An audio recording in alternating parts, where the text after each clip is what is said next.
Salut la compagnie, aujourd'hui on se retrouve pour le coup de gueule sur le match PSG-Reims, parce que putain mais quelle nullité absolue de quasiment l'intégralité de l'équipe là-dessus.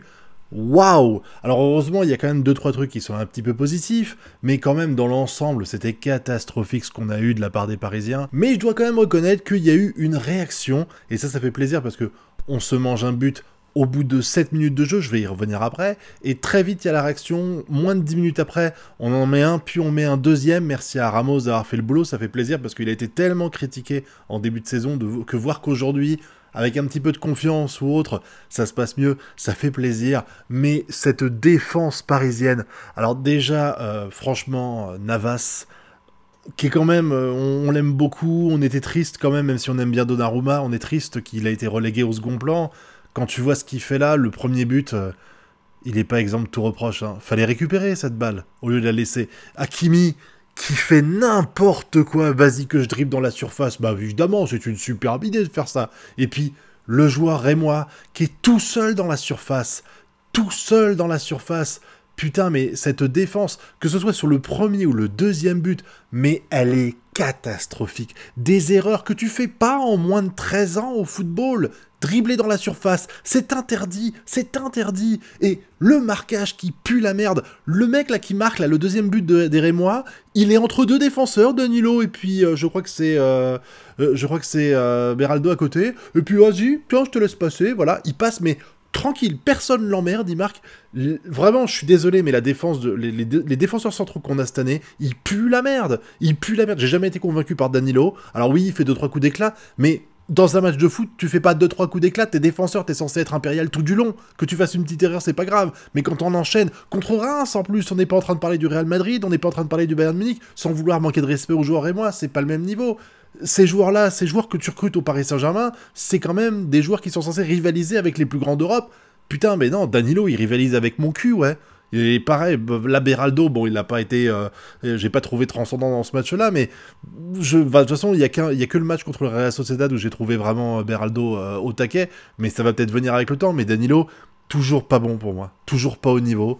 C'est incroyable de faire des erreurs de marquage aussi grandes. À un moment donné dans le match, il y a une attaque de la part des Rémois. Il y a 8 joueurs parisiens dans la surface, sans compter le gardien. 8 joueurs parisiens. Il y a 3 Rémois dans la surface. Il n'y en a pas un qui est marqué. T'as 8 joueurs, tu te dis putain mais qu'est-ce que vous branlez? À quel moment tu te dis qu'il faut laisser les Rémois tranquilles pour qu'ils marquent? Il y a tellement de passages où ils se baladent, il n'y a pas de problème. Alors après bon, heureusement le pressing Rémois n'était pas intense, parce que déjà que dès qu'ils mettent un peu de pressing, Hakimi se fait chier dessus et est responsable du but, mais franchement c'était triste. Tous les compartiments de jeu. Après, je sais que le fait qu'on perdait 1-0 au début a fait que ça a influencé grandement le match. Qu'on revienne très vite, c'était cool, et qu'ils se relâchent aussi vite pour qu'on s'en mette un, pour qu'on se prenne un but avant la première mi-temps, c'était triste.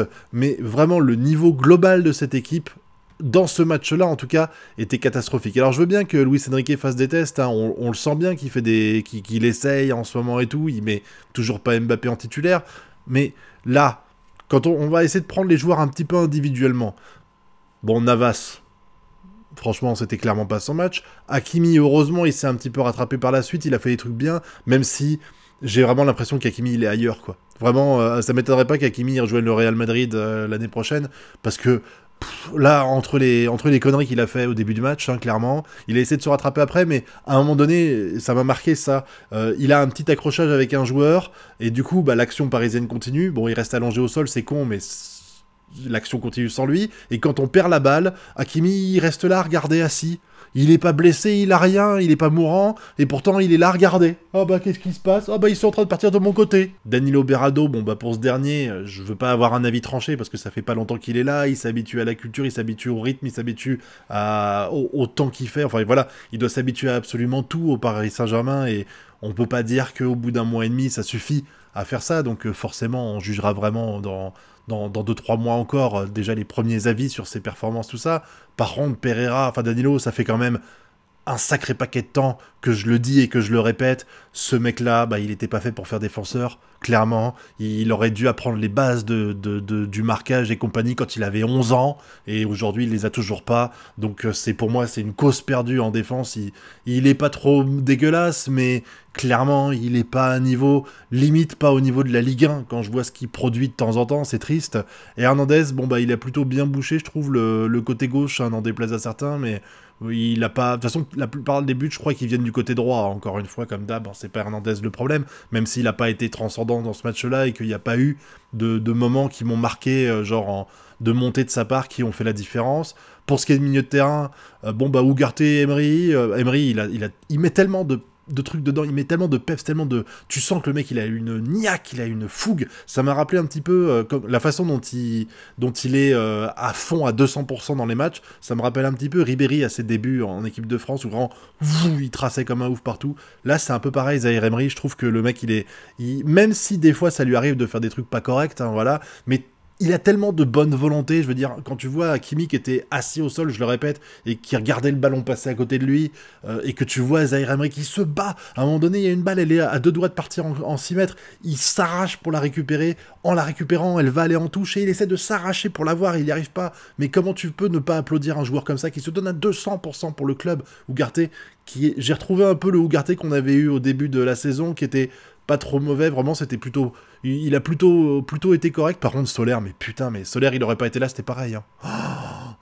C'est... Je sais, on le répète encore une fois, mais Enrique, il a dit « Oh, le milieu de terrain, j'ai ce qu'il faut. » T'as pas ce qu'il faut, mec. Parce que Ugarte, Emery et Vitinha, c'était milieu de terrain, c'est tout. Ruiz, de temps en temps, éventuellement, qui peut servir de bouche-trou s'il y a un problème, mais... Globalement, c'est la merde. T'es obligé de jouer à 3 milieux de terrain parce que t'en as pas 4 bons, déjà. Hein. Et puis en plus de ça, bah, quand les 3 milieux de terrain, ils peuvent pas être étincelants tout le temps, ils peuvent pas être en bonne situation, que ce soit physique ou même émotionnelle, pour être performant tout le temps. Et là, on le voit, là, il y avait 2 milieux de terrain, il n'y en avait pas 3. Solaire, il aurait pas été là, on n'aurait pas vu la différence, limite, quoi. Les actions dangereuses, elles venaient surtout de la droite avec Kang In Lee. Voilà, c'était surtout Hakimi Lee, en fait, qui créait le danger à droite et pas du tout Solaire. Lee, il a plutôt bien fait son taf. Ramos, voilà, si on avait des doutes sur lui, on se rend compte aujourd'hui qu'il a les moyens de faire quelque chose de bien. Barcola, un peu moins en vue sur ce match-là, mais pas non plus... Enfin, j'allais dire pas non plus dégueulasse. Si, il nous a fait des... Encore une fois, il nous a fait des fois, il fait des prestations où t'as l'impression que pendant tout le match, il va tenter des trucs et qu'il va rien réussir, et c'est un petit peu ce que j'ai eu comme sentiment avec Barcola. Il n'y a pas de moments qui m'ont marqué dans ce match où je me dis waouh, Barcola c'est mon gars, il a fait des trucs bien et tout. Mais globalement, ouais, le Paris Saint-Germain n'a vraiment pas été bon dans ce match, soyons clairs. Après, il y a eu les rentrées, il y a eu Mbappé au bout d'un moment qui est rentré à la 70e minute, qui a plus ou moins rien fait, en dehors d'une frappe ratée, enfin d'une frappe qui est à 2 doigts qui est pas loin de la lucarne, mais sinon, globalement, il n'a pas apporté grand-chose. Barcola, bah pareil, je crois que Barcola a été remplacé, si je dis pas de bêtises, c'est Barcola qui a été remplacé par Dembélé, ou ouais, non, je crois que c'est Barcola qui a été remplacé par Dembélé. Dembélé, il a tenté aussi des trucs, mais voilà, on a l'impression en fait qu'ils ont peut-être pas le temps de le faire, ils sont peut-être pas assez chauds pour rentrer dans le match véritablement, mais j'ai pas eu le sentiment en fait du Mbappé tranchant qu'on peut avoir d'habitude. Peut-être qu'il est frustré d'être remplaçant. Pareil, Dembélé, il a fait ce qu'il pouvait, voilà, mais globalement, c'était un match à vraiment oublier, quoi. À vraiment oublier pour le Paris Saint-Germain, où Enrique s'amuse, enfin, s'amuser, c'est peut-être pas le bon terme, mais comme il sait que c'est plus ou moins gagné le championnat de France, il fait des tests, voilà, je mets Navas à la place de Donnarumma, voilà, je mets sur le banc Dembélé et Mbappé, mais au final, ça ne donne rien de vraiment pertinent pour l'instant, et puis je vous dis...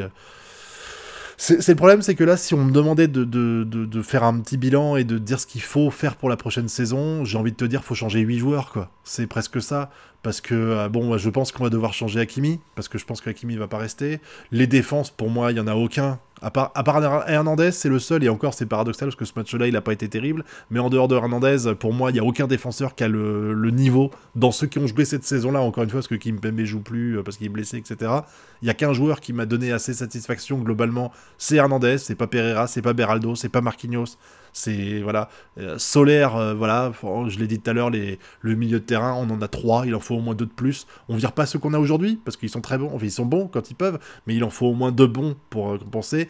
Et l'attaque, bah en fait, je suis toujours très perturbé, parce que là, bon bah Ramos, il a mis un but, il y a eu un contre son camp aussi, mais t'as l'impression que c'est pas Lee qui va faire la différence en termes de but. Et Barcola, ça va arriver, mais c'est tellement rare en fait que tu peux pas vraiment compter sur lui comme titulaire indiscutable et gros et serial buteur. Donc c'est un peu problématique. C'est que j'ai vraiment l'impression que ouais, il y a plein de choses qui sont inquiétantes pour la suite. Si t'as pu Mbappé l'an prochain, est-ce que ça va entraîner aussi une baisse de morale et une perte de joueurs? Je pense que Hakimi partira parce il faisait partie des éléments qui faisaient que Mbappé restait aussi. Si Mbappé part, il est possible que ce soit un des éléments qui fasse que Hakimi ait envie de partir. Bon bah Dembélé, Kolo Muani, voilà. Je suis vraiment, enfin. On passe vraiment l'euphorie du Real Sociedad où j'ai eu l'impression d'avoir un match complètement maîtrisé à ce match-là qui était vraiment pathétique. Je vois pas comment le dire autrement, c'était pathétique. Après, encore une fois, faut relativiser. Pour eux, c'est presque un match d'entraînement en fait, le match contre Reims. Mais on s'attend à autre chose. T'as 40 000 personnes qui viennent voir le match dans le stade. T'as les gens qui regardent le match à la télé et qui espèrent avoir une belle prestation. Et globalement, on n'a pas eu grand-chose de vraiment bien à se mettre sous la dent. Avec des joueurs, t'avais l'impression qu'ils se comprenaient limite pas sur le terrain des fois. Il y a eu une passe à un moment donné de Kangigli pour Ramos, je crois. Ramos part pas. Enfin, tu vois que Ramos a l'air de se diriger vers l'ouverture que va lui faire Lee. Lee le fait, et puis Ramos au dernier moment a changé de direction. Il y a eu plein de moments comme ça de mésentente, une passe en retrait à un moment donné, et en fait le Parisien avait pas compris qu'il allait avoir une passe en retrait, donc il n'était pas bien placé pour la prendre, ou il n'est pas parti dans la foulée pour l'avoir. Il y a vraiment eu... c'est vraiment un match à oublier, voilà. Bah, en fait c'est un match, je veux pas chercher des circonstances atténuantes, mais c'est un match d'après Ligue des Champions, où tu souffles. Quand t'es sûr de gagner la Ligue 1 quasiment, tu viens de faire un match de C1 avec beaucoup de pression, tu te relâches. Voilà, tu te relâches et ça se sent. C'est un match avec du relâchement, pardon, même si on aurait aimé pas l'avoir, mais en tout cas ça montre qu'il y a quand même beaucoup de faiblesses dans cette équipe parisienne et que je suis sûr qu'individuellement, ils sont capables de les compenser, mais pour ça, il faut se donner à fond. Voilà. Donc, on verra ce que ça donne. Le prochain match, je crois que c'est la Coupe de France. Hein, donc, peut-être que là, il y aura une équipe un peu plus huppée, parce qu'ils voudront gagner la Coupe de France, et que pour ça, avec cette équipe-là, c'est compliqué. Donc, on verra ça bientôt. En attendant, dites-moi ce que vous pensez, parce que comme d'hab, hein, on regarde pas la même chose pendant les matchs de foot. Il y a des choses que peut-être que Danilo a fait qui étaient brillantes et qui vous ont marqué. Moi, il y a des choses moins brillantes qui m'ont marqué. C'est comme ça, donc c'est intéressant d'en débattre. Donc n'hésitez pas à me donner votre avis dans la zone commentaire. Et puis vous connaissez la chanson, le pouce bleu, l'abonnement et le partage sur les réseaux sociaux. Quant à nous, on se retrouve très bientôt pour de prochaines vidéos. Tchuss!